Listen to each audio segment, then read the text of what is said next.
Siyabingelela sinamukele ekhaya lapho sichaza khona amaphupho. Namuhla ke sizobheka izincazelo ngokuphupha ufelwe ifoni.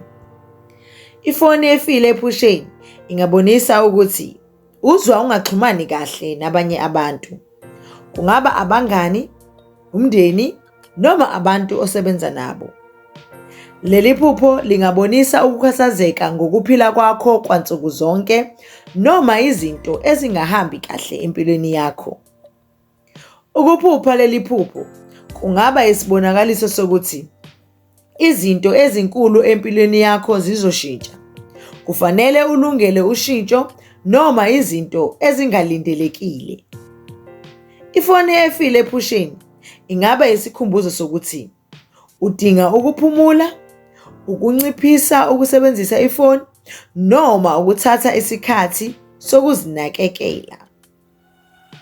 Siyabonga, nisale kahle.